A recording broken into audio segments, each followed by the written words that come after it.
Hi, welcome to Guitar Chat with Ted, episode 7. Today we're going to cover some ways to play over changes that can help you to think more melodically. And we'll discuss some horizontal playing, which is this way, versus vertical playing, which is this way, and talk a little bit about that. And then maybe for gear talk, we might talk. I've been getting a lot of questions about what kind of strings I like. That's been I've been having many questions about that. So we'll talk about strings a little bit too. So I guess I'll play a tune that I really enjoy playing called Just Friends, and this will be a good way to sort of demonstrate some of these concepts we'll talk about. All right.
So that was Just Friends, Lovers No More. I actually do that in G. First chord being a C major 7 chord, so it starts on the 4 chord. And one of the things I really like about this tune is it sets itself up for finding really great melodic lines inside of the chord structures. So I call this finding a line or following a line. And what I mean by that is we're going to ornament just a linear, very small motion of a melodic line inside the chord structure. So for instance, we can start on, any note we really like. I'll start on this E, for instance. Okay, now when the chord changes to minor, see that? Now where is that going to go? The ear's telling you.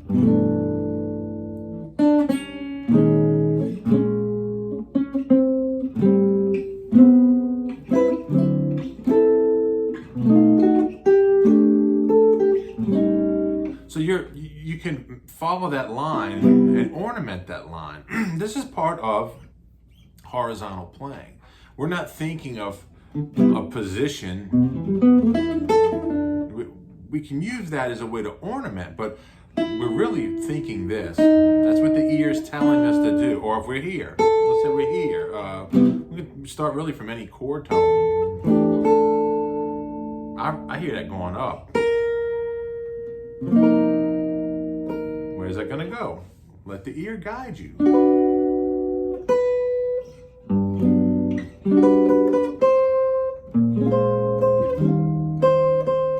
Now, here we can either go down or up. I might go down. And then we have the 2-5. And this is where I really want to put a strong 2, like a strong 5-1, That's gonna get me to that E minor.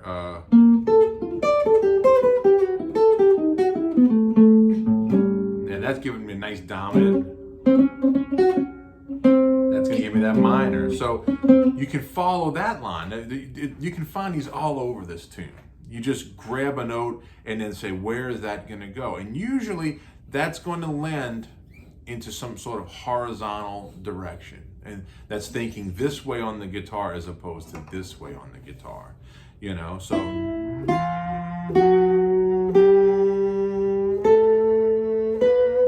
thinking this way. And what is the advantage to this?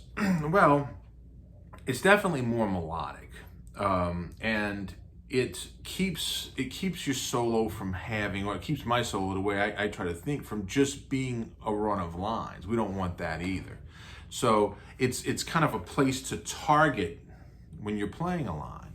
So you know, that's just kind of how I think. Now, you can jump from one line to the next. So let's say this is one line, and let's say I have another line that's going down.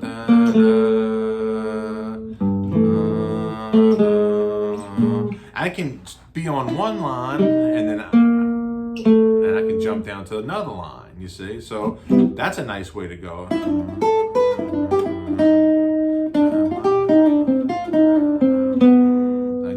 There's a, then we go here. There we go here. So I brought that up an octave, but same thing, just following that line and then ornamenting it with lines. And this will kind of get you out of just playing in a box. And it's something that I think about a lot.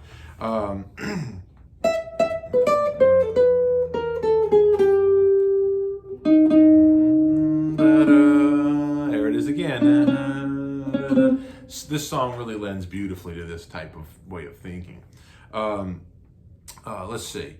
So, and then as far as connecting longer lines to it, I of course look for transitional points. So maybe something like this. Let's see.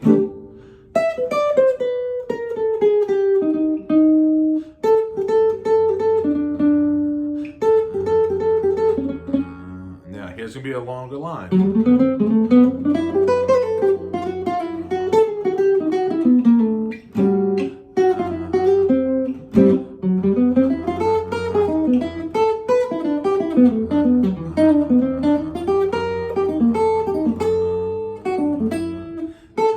There it is.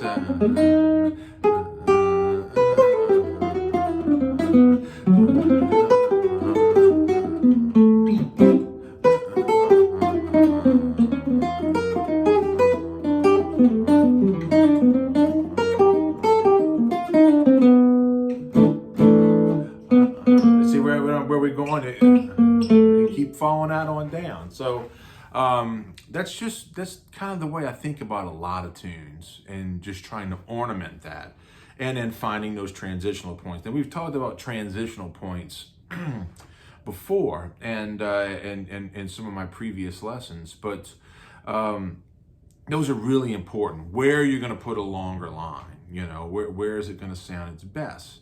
I really like it over the 2/5s. Especially those 2/5-1 transitions at the end of each section. Could be the end of the form, could be the end of that particular section. It's a great place to put a longer line leading back to the top. Do that all the time. Yeah, that hopefully that gives you guys something to work on and something to think about. Mainly something to think about. Practice the guitar this way. Octaves, you know. Octaves are a beautiful way of thinking this way. Or practice, you know, just taking a particular modality. You know, it could be, I don't know, just grabbing a D minor. Thinking.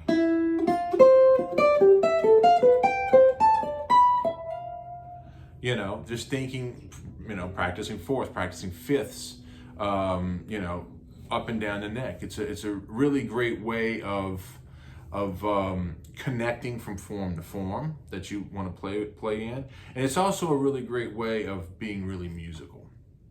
So there you go. You can chew on that a little bit and see if it makes your playing a little bit more musical. All right. So in the gear talk section, I've been getting a lot of questions about what kind of strings I use, and I pretty much have narrowed it down to my favorite set, which is definitely Thomastic Bebop. It's just this set right here. They're pretty readily available, but this is what I do. I play a 7-string, so this is the standard Thomastic 13. Now I pay extra because I order a 14 for the first string, and this is a 21. Now it's a great string, but I have a problem with that string coming apart when I'm playing. And so what I do is I actually order 1 gauge larger. So I order 22 in the G string, and then I order 1 gauge larger. I order a 14 in the E string, the first string. Everything else is the standard set. And then I usually end up giving the other strings to my students. Kind of usually how it works out, or I just keep them as spare in case I break one or something. But usually don't have a problem breaking a 14. Actually, I've had these 21s. They don't break, but they come apart. They actually come unwound, and you're on a gig and they come unwound, and they start to really like slice you up. They're sharp when they come apart. So you gotta be careful with that. But these guys make a real warm sounding string. As far as the 7th string, I had an option to get, to put the Thomastic here, but I really like the sound of the Diodario 7th string, and I have a Diodario, and all these are round wounds, by the way. I don't use any flats, but this is a 74. I find it's really balanced. I don't want that 7th string to be too loud. I want to be able to play a chord, I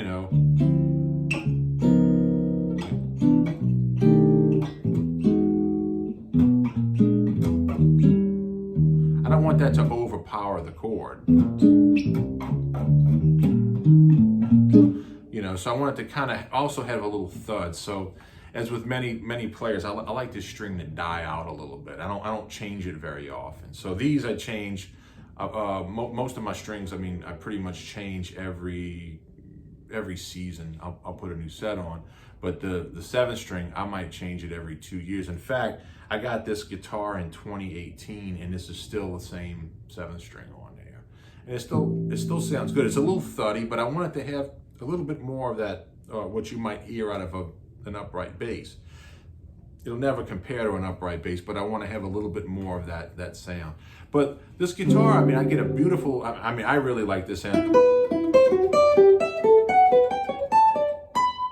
That 14 really comes out nice.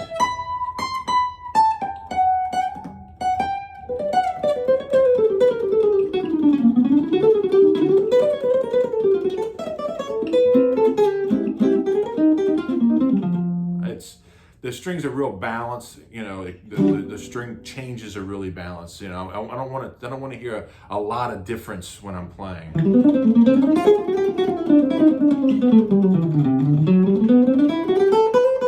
Just want it to be nice and even and smooth.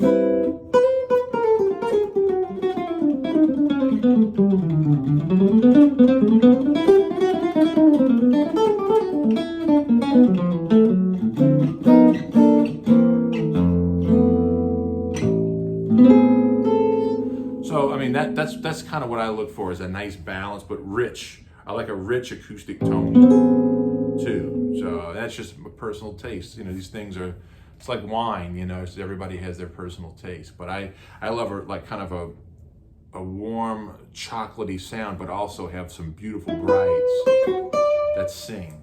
And these Thomastics, in combination with this Manzer guitar, is just the perfect combination for me. So, but I've tried this on other guitars, the same strings, and I've had great results there too. I have them on my Wyatt Wilkie instrument, and they sound beautiful on it. I have them on my Mirabella, they sound beautiful on it, as well as on my Rebecca. They all always sound great.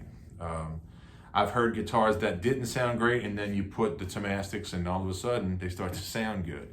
So I totally recommend these strings. And so yeah, temastic infield. Their gauging is a little different, but they gauge them where they're a little lighter in the middle, a little heavier on the top, which is nice. It helps the melodies to come out, and without the chord overpowering it. You know, the melodies still stand out. So okay, well, that's pretty much it for today's guitar talk, and hope everyone's staying safe and healthy, and we'll talk soon. See you next time. Bye-bye.